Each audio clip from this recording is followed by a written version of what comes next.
So wait. He's literally being beamed up by crack and then beaming up. Beam me up, Yeah, Scotty. yeah. It Oh was like wow, it was like this is the some late different '80s, shit. early '90s. At my crib, I got baddies galore. They just blow all the rats on couture. On the beach, we just chill by the shore. I need MTV Chris for a tour. No, You know, that's so wicked. Is crack still a thing, or is that like finally? crack is still a Yo, thing, crack man. is still a thing, man. If you've never been to a small town in anywhere in New York or a small town anywhere in America, crack is still, you know. So it was just like that thing where all the large cities get the boutique shop, and then the smaller stores finally get it after a while. Yeah, definitely. That's how crack reinvents itself every time. But it's poverty and it's always hustling everywhere. So that's all crack is. It's a cheap, easy, profitable, risque. You know what I mean? That's it. And all you need to know is where the crackhead's at, and then you're in business. No, that's wicked. Wait, so what do you It call it? doesn't take. That's why you know it's not a real thriving profession because a lot of asshole is a dumb man's job. Like That's just wicked. Like the craziest thing that freaks me out is a functioning crackhead. functioning crackheads, I man, never understood that.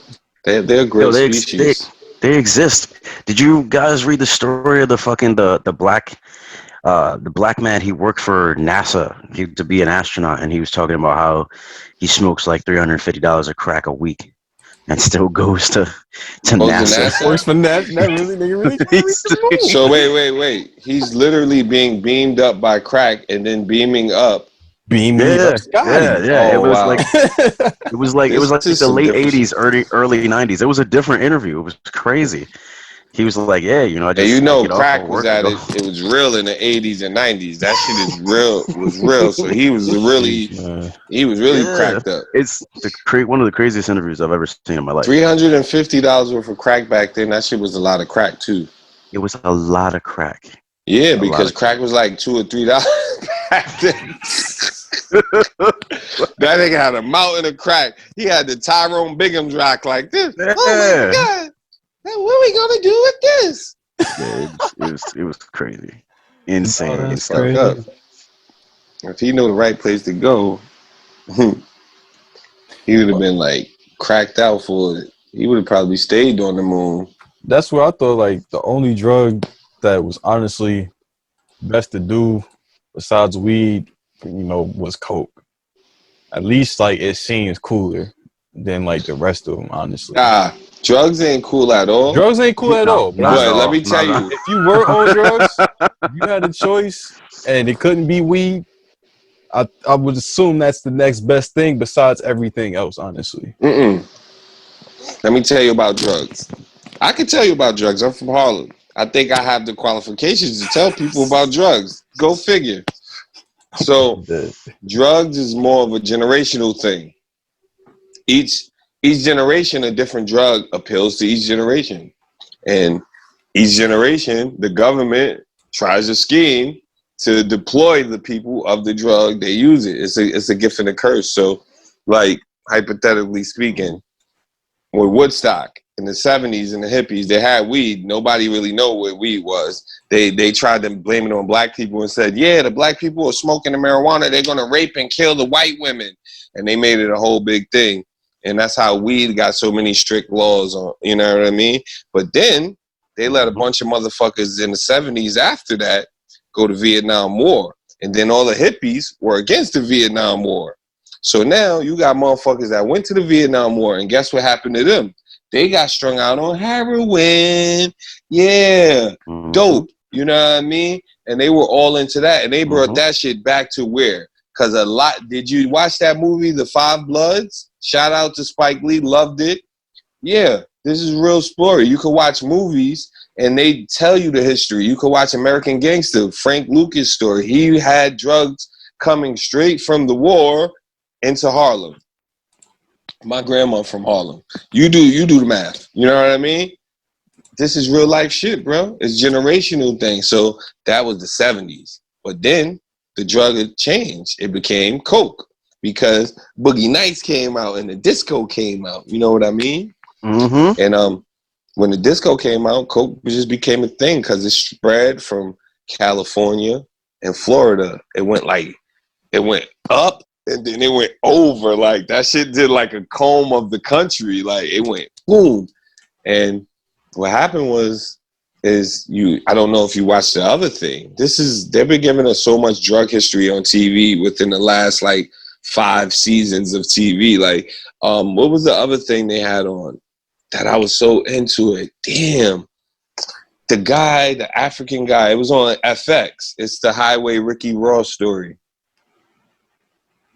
You guys know. It was like, I want to see what it was. I'll tell you. But basically, yeah, it was his story basically depicted. Basically, the kid name was Franklin. Oh man.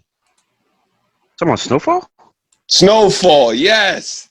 That's the story. Yeah. That's supposed it's supposed to be about Highway Ricky Ross and how the CIA set him up with the whole Contra thing, and they was letting him. Yeah. And then he figured out how to turn it into crack. Yeah, that's a real story.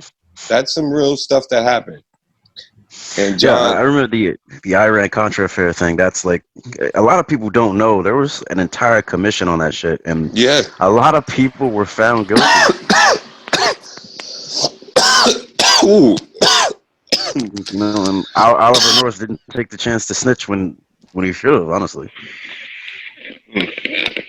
Yeah, but you know, I mean, even snitching, man, that ain't never been cool for some reason. Like, it ain't never been cool to do. You know, even if it's like in a situation like that, it's just like just not going to happen. Except for of course, we all know him.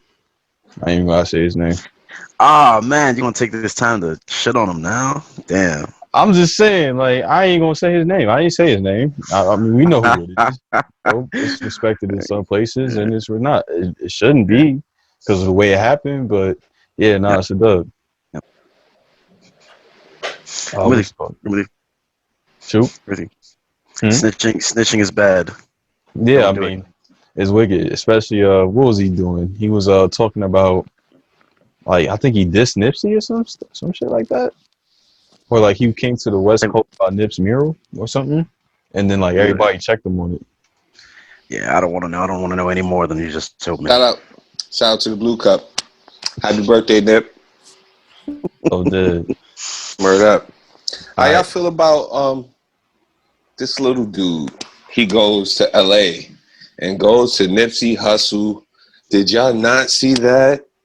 Yeah, that's what I was just talking about. Oh my goodness! I thought that's what it was about. Oh my goodness!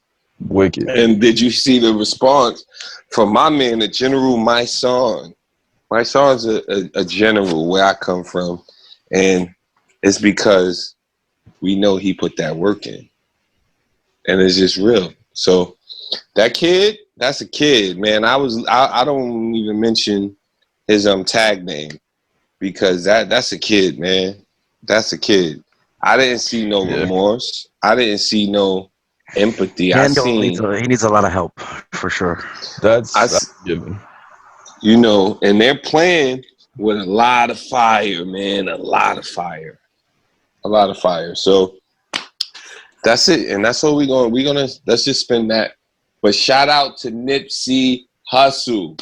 Man, oh man, bro. Oh my God. Go, if you haven't listened to that album, go lock into that, man. Listen to what Nip is talking about, man, because a lot of people, that's one thing, guys, I hate when a rapper dies because that's when his catalog is the most notable. You know what I mean? Lock into some of these dudes, man. Feel their pain, see their plight. At my crib, I got baddies galore. They just blow all the rest on couture. On the beach, we just chill by the shore. I need MTV Chris for a tour.